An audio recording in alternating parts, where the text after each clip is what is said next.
ಓಂ ಶ್ರೀ ರಾಘವೇಂದ್ರಾಯ ನಮಃ. ಎಲ್ರಿಗೂ ನಮಸ್ಕಾರ. ಇಂದಿನ ವಿಡಿಯೋನಲ್ಲಿ ರಾಯರ 48 ದಿನದ ವ್ರತ ಮಾಡುವಂತಹ ಸಂಪೂರ್ಣವಾದಂತಹ ವಿವರಣೆ ಇದೆ. ನೋಡಿ, ನನ್ನ ತುಂಬ ಜನ ಕೇಳಿದರು 48 ದಿನದ ವ್ರತ ಹೇಳ್ಕೊಡಿ ಅಂತಂದು.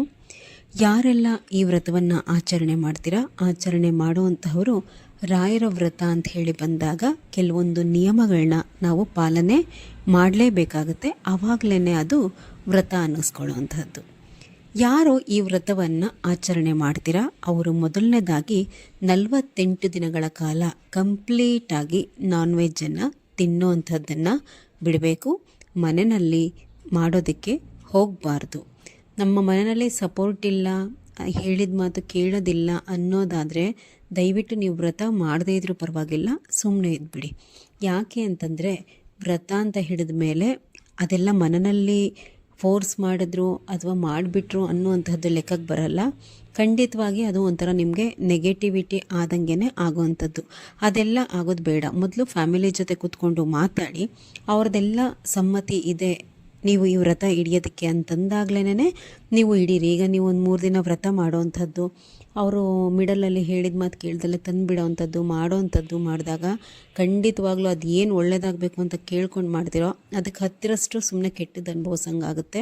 ವ್ರತಗಳಿಗೆ ಆ ರೀತಿಯೆಲ್ಲ ಅನಾಚಾರವನ್ನು ಮಾಡ್ಕೊಳ್ಳಿಕ್ಕೆ ಹೋಗಬೇಡಿ.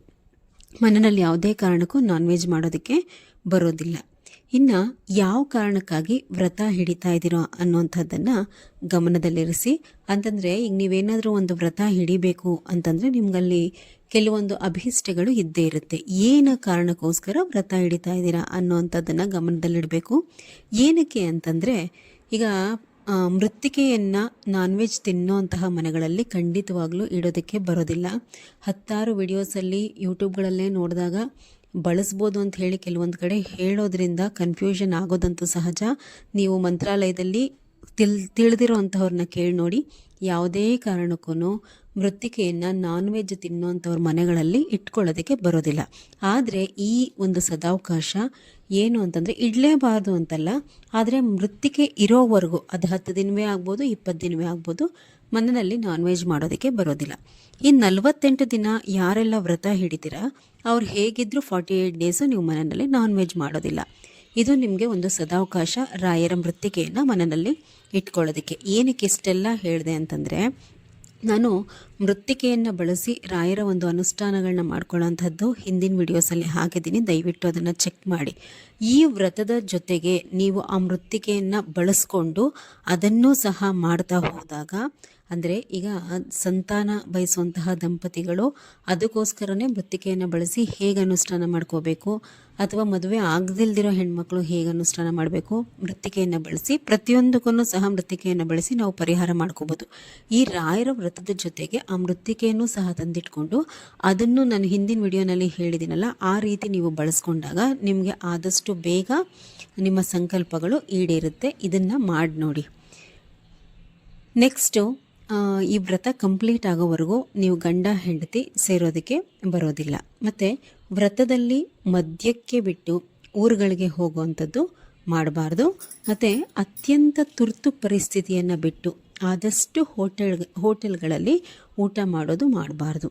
ತೀರಾ ಅನಿವಾರ್ಯ ಅಂತಂದಾಗ ಏನೂ ಮಾಡಲಿಕ್ಕಾಗಲ್ಲ, ಆದರೆ ಯಾವ ಕಾರಣಕ್ಕೂ ಆದಷ್ಟು ಹೋಟೆಲ್ಗಳಲ್ಲಿ ಊಟ ಮಾಡೋವಂಥದ್ದನ್ನು ಮಾಡೋದಕ್ಕೆ ಹೋಗಬೇಡಿ.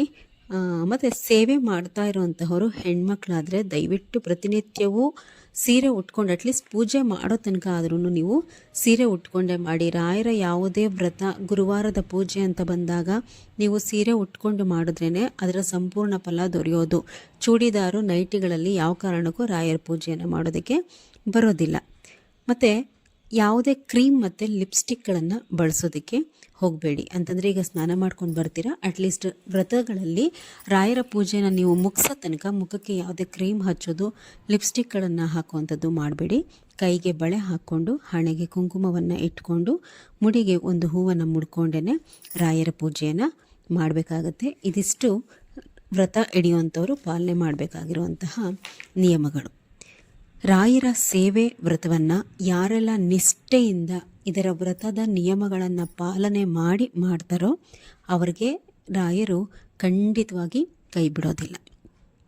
ಇನ್ನು ವ್ರತ ಮಾಡುವಂತಹ ವಿಧಾನವನ್ನು ನೋಡೋದಾದರೆ, ಈ ರಾಯರ ವ್ರತವನ್ನು, ಈ ವ್ರತ ಅಂತಲೇ ಅಲ್ಲ, ರಾಯರ ಯಾವುದೇ ವ್ರತವನ್ನು ನಾವು ಪ್ರಾರಂಭ ಮಾಡಬೇಕಾದ್ರೆ ನೆನ್ಪಿಟ್ಕೊಳ್ಳಿ, ಗುರುವಾರದ ದಿನವೇ ಪ್ರಾರಂಭ ಮಾಡಬೇಕು. ಅದು 21 ದಿನದ್ದೇ ಆಗಲಿ ಅಥವಾ 48 ದಿನದ್ದೇ ಆಗಲಿ, ಅಥವಾ ರಾಯರ ಯಾವುದೇ ನೀವು ವ್ರತ ಹಿಡಿಬೇಕು ಅಂತಂದಾಗ ಗುರುವಾರನೇ ಮೊದಲು ಪ್ರಾರಂಭ ಮಾಡ್ಕೋಬೇಕು.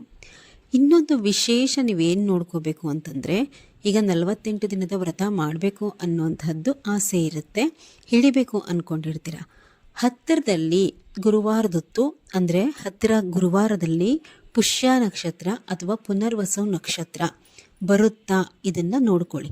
ಆ ರೀತಿ ಬರೋ ಹಾಗಿದ್ರೆ ಅದೇ ಗುರುವಾರದಂದು ನೀವು ವ್ರತನ ಪ್ರಾರಂಭ ಮಾಡಿದ್ರೆ ಆದಷ್ಟು ಬೇಗ ನಿಮ್ಮ ಸಂಕಲ್ಪ ಈಡೇರುತ್ತೆ. ಇಲ್ಲ, ಹತ್ತಿರದಲ್ಲಿ ಈ ನಕ್ಷತ್ರಗಳ ಯೋಗ ಗುರುವಾರ ಇಲ್ಲ ಅಂತಂದಾಗ ಒಂದು ಗುರುವಾರದ ದಿನ ಪ್ರಾರಂಭಿಸಿ. ಇನ್ನು ನಿಮ್ಮ ಮೊದಲನೇ ದಿನದ ಪೂಜೆ ಹೇಗಿರಬೇಕು ಅಂತಂದರೆ, ಮೊದಲು ರಾಯರ ವ್ರತ ಪ್ರಾರಂಭ ಮಾಡೋದಕ್ಕಿಂತ ಮುಂಚೆ ಎಲ್ಲವನ್ನು ದೇವ್ರ ಮನೆ ಶುದ್ಧಿಗೊಳಿಸ್ಕೊಂಡು ಎಲ್ಲ ಯಥಾ ಪ್ರಕಾರ ಪೂಜೆಗೆ ಏನೇನು ಅಣಿ ಮಾಡ್ಕೋತಿರೋ ಮಾಮೂಲಿ ದೇವರ ಪೂಜೆಗೆ ಎಲ್ಲವನ್ನು ಅಣಿ ಮಾಡ್ಕೊಳ್ಳಿ. ನಿಮ್ಮ ಮನೆಯ ದೇವರು ಯಾವುದೇ ಆಗಿರಲಿ, ಆ ಮನೆಯ ದೇವರ ಬಳಿ ಮೊದಲನೇ ದಿನ 2 ತುಪ್ಪದ ದೀಪವನ್ನು ಹಚ್ಚಿಬಿಟ್ಟು ಎಲೆ ಅಡಿಕೆನಲ್ಲಿ 11 ರೂಪಾಯಿ ಇಟ್ಟು, ಈ ರೀತಿ ನಾನು ರಾಯರ ವ್ರತವನ್ನು ಮಾಡ್ತಾ ಇದ್ದೇನೆ, ನಿಮ್ಮ ಅನುಗ್ರಹ ಬೇಕು ಅಂತ ಹೇಳಿ ಕೇಳ್ಕೊಳ್ಳಿ. ವೀಕ್ಷಕರೇ, ಏನಕ್ಕೆ ನಾನು ಈ ಮಾತು ಹೇಳ್ತೀನಿ ಅಂತಂದರೆ, ನಾವು 100 ದೇವಸ್ಥಾನಗಳನ್ನ ಸುತ್ತಿ 100 ಪೂಜೆ ವ್ರತಗಳನ್ನು ಮಾಡಿದ್ರೂ ನಮಗೆ ಇದೆಲ್ಲದರ ಅನುಗ್ರಹ ದೊರಿಬೇಕು ಅಂತಂದರೆ ನಮ್ಮ ಮನೆಯ ದೇವರ ಆಶೀರ್ವಾದ ಬೇಕೇ ಬೇಕು. ನಾವು ಈ ವ್ರತನೇ ಅಂತಲ್ಲ, ನಾವು ಯಾವುದೇ ವಿಶೇಷವಾದಂತಹ ವ್ರತ ಮಾಡೋದಕ್ಕಿಂತ ಮುಂಚೆ ನಮ್ಮ ಮನೆಯ ದೇವರ ಬಳಿ ನಾವು ಅನುಗ್ರಹವನ್ನು ಕೇಳ್ಕೊಳ್ಳೇಬೇಕು. ಅದೇ ರೀತಿ ಕೇಳ್ಕೊಳ್ಳಿ. ರಾಯರ ಫೋಟೋವನ್ನು ಒರೆಸ್ಕೊಳ್ಳಿ. ಶುದ್ಧವಾದಂತಹ ಗಂಧವನ್ನು ಮಾತ್ರ ರಾಯರಿಗೆ ಹಚ್ಚಿ ಅಂಗಡಿಗಳಲ್ಲಿ ಸಿಗುವಂತಹ ಪೌಡರ್ಗಳನ್ನು ಬಳಕೆ ಮಾಡೋದಕ್ಕೆ ಹೋಗಬೇಡಿ. ತುಳಸಿ ಮತ್ತು ಹೂಗಳನ್ನು ಹಾಕಿ 2 ತುಪ್ಪದ ದೀಪವನ್ನು ರಾಯರ ಮುಂದೆ ಸಿದ್ಧ ಮಾಡ್ಕೊಳ್ಳಿ. ಇದು ಮೊದಲನೇ ದಿನದ ಪೂಜೆ ನಾನು ಹೇಳ್ತಾ ಇರುವಂಥದ್ದು. ಮೊದಲನೇ ದಿನ ಮಾತ್ರ ನೀವು ಸಂಕಲ್ಪ ಮಾಡ್ಕೋಬೇಕು. ಸಂಕಲ್ಪಕ್ಕೆ ಕೆಂಪು ಅಕ್ಷತೆಯನ್ನು ಬಳಸಬಾರ್ದು. ಬಲಗೈನಲ್ಲಿ 1 ಹೂ ಮತ್ತು ಹಳದಿ ಅಕ್ಷತೆಯನ್ನು ಹಿಡ್ಕೊಂಡು ಏನೆಲ್ಲ ಇಷ್ಟಾರ್ಥ ಪ್ರಾಪ್ತಿಗೋಸ್ಕರ ಅಥವಾ ಏನು ಸಂಕಷ್ಟ ಕಳಿಬೇಕು ಅನ್ನೋದಕ್ಕೋಸ್ಕರ ಈ ವ್ರತ ಮಾಡ್ತಾ ಇದ್ದೀರಾ ಅಂತ ಕೇಳ್ಕೊಳ್ಳೋದನ್ನೇ ಸಂಕಲ್ಪ ಅಂತ ಹೇಳೋದು. ಕೇಳಿಕೊಂಡು ನೀವು ರಾಯರ ಪಾದದ ಬಳಿಗೆ ಇದನ್ನು ಹಾಕಿ, ನಂತರ ನೀವೇನು ಸಿದ್ಧಪಡಿಸ್ಕೊಂಡಿರ್ತೀರಲ್ಲ 2 ತುಪ್ಪದ ದೀಪ, ಇದನ್ನು ಹಚ್ಚಿಬಿಟ್ಟು ರಾಯರಿಗೆ ಧೂಪವನ್ನು ಬೆಳಗಿ, ಇದಾದಮೇಲೆ 2 ತುಪ್ಪದ ದೀಪ ಆರತಿ ಮಾಡೋದಕ್ಕೆ ಅಂತ ಹೇಳಿ 2 ಸಪ್ರೇಟ್ ತುಪ್ಪದ ದೀಪವನ್ನು ಸಿದ್ಧ ಮಾಡಿ ಇಟ್ಕೊಂಡಿರಬೇಕು. ಇದರಿಂದ ರಾಯರಿಗೆ ತುಪ್ಪದ ದೀಪದಿಂದ ಆರತಿಯನ್ನು ಮಾಡಬೇಕು. ಇದಾದಮೇಲೆ ರಾಯರ ಅಷ್ಟೋತ್ರ ಹೇಳ್ಕೊಳ್ಳಿ. 48 ದಿನವೂ ಸಹ ನೀವು ರಾಯರ ಅಷ್ಟೋತ್ರವನ್ನು ಹೇಳ್ಕೋಬೇಕು. ರಾಯರ ಗಾಯತ್ರಿ ಮಂತ್ರವನ್ನು ಪ್ರತಿನಿತ್ಯವೂ ಸಹ 9 ಅಥವಾ 18 ಬಾರಿ ಹೇಳ್ಕೊಳ್ಬೇಕು. ರಾಯರ ಗಾಯತ್ರಿ ಮಂತ್ರ ಮತ್ತು ಅಷ್ಟೋತ್ರ. ಗಂಡಸರು ವ್ರತ ಮಾಡ್ತಾ ಇದ್ದರೆ ಗುರುವಾರ ಗುರುಸ್ತೋತ್ರವನ್ನು ಪಾರಾಯಣ ಮಾಡಿ, ಬಹಳ ಒಳ್ಳೆಯದು. ರಾಯರಿಗೆ ಹಣ್ಣು ಮತ್ತು ನೈವೇದ್ಯವನ್ನು ತೋರಿಸ್ಬಿಟ್ಟು ಪಂಚಾರತಿ 5 ಬತ್ತಿಗಳಿಂದ ರಾಯರಿಗೆ ಮತ್ತೆ ಪಂಚಾರತಿಯನ್ನು ಮಾಡಿ, ಕಾಯಿಯನ್ನು ಹೊಡೆದು ಮಹಾಮಂಗಳಾರತಿಯನ್ನು ಮಾಡಿ. ಇದು ಈ ವ್ರತದಲ್ಲಿ ನಿಮಗೆ ಒಂದು 4 ಗುರುವಾರ ಸಿಗುತ್ತೆ. ಗುರುವಾರ ಮಾಡುವಂತಹ ಪೂಜಾ ವಿಧಾನ. ಇನ್ನು ಪ್ರತಿನಿತ್ಯದ ಪೂಜೆ ಹೇಗಿರಬೇಕು ಅಂತಂದರೆ, ಪ್ರತಿನಿತ್ಯ ಏನು ಫೋಟೋ ಒರೆಸೋ ಅಗತ್ಯ ಇಲ್ಲ. ಗುರುವಾರ ಮಾತ್ರ ಒರೆಸಿ ಗಂಧ ಹಚ್ಚಿದ್ರೆ ಸಾಕು. ಈ ಮಧ್ಯೆ ಬರುವಂತಹ ಏಕಾದಶಿಗಳನ್ನು ಆಚರಣೆ ಮಾಡಿ, ನಿತ್ಯವೂ ಸಹ ರಾಯರಿಗೆ ತುಳಸಿ ಮತ್ತು ಹೂಗಳನ್ನು ಇಟ್ಟು 2 ತುಪ್ಪದ ದೀಪವನ್ನು 48 ದಿನವೂ ಸಹ ಹಚ್ಚಬೇಕು. 48 ದಿನವೂ ಸಹ ಏಕಾದಶಿಯನ್ನು ಬಿಟ್ಟು ರಾಯರಿಗೆ ನೈವೇದ್ಯವನ್ನು ಇಡಬೇಕು. ಏನೆಲ್ಲ ಇಡ್ಬೋದು? ಹಾಲು, ಸಕ್ಕರೆ, ಹಾಲು, ಬೆಲ್ಲ.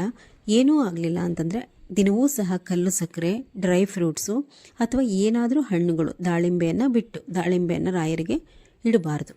ಗುರುವಾರ ಮಾತ್ರ ಏನಾದರೂ ಸಿಹಿ ನೈವೇದ್ಯ ಅಂದರೆ ಸಜ್ಜಿಗೆ, ಪಾಯಸ ಇತ್ಯಾದಿಗಳನ್ನು ಇಡಿ. ಈರುಳ್ಳಿ, ಬೆಳ್ಳುಳ್ಳಿ ಬಳಸಿರುವಂತಹ ಯಾವುದೇ ಪದಾರ್ಥವನ್ನು ರಾಯರಿಗೆ ನೈವೇದ್ಯ ಮಾಡೋದಕ್ಕೆ ಬರೋದಿಲ್ಲ. ನೈವೇದ್ಯ ಇಟ್ಟು ಅಷ್ಟೋತ್ರ, ಗಾಯತ್ರಿ ಮಂತ್ರ ಹೇಳಿಕೊಂಡು ಪ್ರತಿನಿತ್ಯ ಮಹಾಮಂಗಳಾರತಿ ಮಾಡಿದ್ರೆ ಸಾಕಾಗುತ್ತೆ. ಇದಿಷ್ಟು ಪೂಜೆ ಮಾಡುವಂತಹ ವಿಧಾನ. ಬೆಳಗ್ಗೆ ತುಪ್ಪದಲ್ಲಿ ದೀಪ ಹಚ್ಚಿದ್ರೆ ಸಂಜೆ ಎಣ್ಣೆಯಲ್ಲಿ ಹಚ್ಕೊಂಡ್ರೆ ತೊಂದರೆ ಇಲ್ಲ. ಆರೋಗ್ಯ ಸಮಸ್ಯೆ ಇಲ್ಲ ಅನ್ನುವಂಥವರು ತಣ್ಣೀರು ಸ್ನಾನ ಮಾಡಿ, ಸರ್ವತಾ ಶ್ರೇಷ್ಠ. ಆರೋಗ್ಯ ಸರಿ ಇಲ್ಲದವರು ಬೇಡ, 3 ದಿನಕ್ಕೊಂದು ಸರ್ತಿ ತಲೆ ಸ್ನಾನ ಮಾಡಿದ್ರೆ ಸಾಕು. ದಿನವೂ ಸಹ ಮಡಿ ಬಟ್ಟೆಯನ್ನು ಹಾಕ್ಕೊಂಡೇ ಪೂಜೆ ಮಾಡಬೇಕು. ಮಧ್ಯಾಹ್ನ ಮಲಗಬಾರ್ದು, ಕಾಡು ಹರಟೆ ಹೊಡಿಬಾರ್ದು, ಅಂದರೆ ಅವ್ರವ್ರ ಮನೆ ಸುದ್ದಿನ ಕೂತ್ಕೊಂಡು ಮಾತಾಡಬಾರ್ದು. ಮೇಯ್ನಾಗಿ ಯಾರಿಗೂ ಸಹ ನಾವು ಕೆಟ್ಟದ್ದನ್ನು ಮನಸ್ಸಿನಲ್ಲಿ ಬಯಸಬಾರ್ದು. ಮಾಡೋ ಪೂಜೆ ಪುನಸ್ಕಾರ ಎಲ್ಲವೂ ಸಹ ಮಾಡಿ ಅವ್ರಿಗೆ ಹಂಗಾಗಲಿ ಇವ್ರಿಗೆ ಹಿಂಗಾಗಲಿ ಅಂತೇಳಿ ಮನಸ್ಸಲ್ಲಿ ನಾವು ಕೇಳಿ ಬಯಸಿದಾಗ ರಾಯರು ಖಂಡಿತ ನಿಮಗೆ ಒಲಿಯೋದಿಲ್ಲ. ಇದನ್ನು ಒಲಿಯೋದಿಲ್ಲ. ವಿಡಿಯೋ ತುಂಬ ಲೆಂತ್ ಆಗಿಬಿಡುತ್ತೆ. ಇದಿಷ್ಟು ರಾಯರ 48 ದಿನ ಪೂಜೆ ಮಾಡುವಂತಹ ಸಂಪೂರ್ಣವಾದ ವಿವರಣೆ. ನಿಮಗೇನೇ ಡೌಟ್ ಇದ್ದರೂ ಕಾಮೆಂಟ್ ಬಾಕ್ಸಲ್ಲಿ ಕೇಳಿ, ನಾನು ಎಕ್ಸ್ಪ್ಲನೇಷನನ್ನು ನಿಮಗೆ ಕೊಡ್ತೀನಿ. ಇನ್ನು ವ್ರತ ಸಮಾಪ್ತಿ ಮಾಡುವಂತಹದ್ದನ್ನು ನೆಕ್ಸ್ಟ್ ವಿಡಿಯೋನಲ್ಲಿ ಅಪ್ಲೋಡ್ ಮಾಡ್ತೀನಿ. ತುಂಬ ಲೆಂತ್ ಆಗುತ್ತೆ. ನೆಕ್ಸ್ಟ್ ವಿಡಿಯೋಸಲ್ಲಿ ಹಾಕ್ತೀನಿ, ನೋಡಿ. ದಯವಿಟ್ಟು ಸರಿಯಾದಂತಹ ರೀತಿಯಲ್ಲಿ ನಿಯಮಗಳೇನಿದೆ ಅದನ್ನು ಪಾಲನೆ ಮಾಡಿಬಿಟ್ಟು ರಾಯರ ವ್ರತವನ್ನು ಮಾಡಿ. ಖಂಡಿತವಾಗ್ಲೂ ರಾಯರು ಕೈ ಬಿಡೋದಿಲ್ಲ. ನೀವು ಯಾವಾಗ ರಾಯರ ವ್ರತದಲ್ಲಿ ಸರಿಯಾದಂತಹ ರೀತಿಯಲ್ಲಿ ನಿಯಮಗಳನ್ನ ಪಾಲನೆ ಮಾಡಲ್ಲ, ಆವಾಗ ಅಂದ್ಕೊಂಡಿರೋದು ಆಗೋಲ್ಲ. ನಮಸ್ಕಾರ ಎಲ್ರಿಗೂ.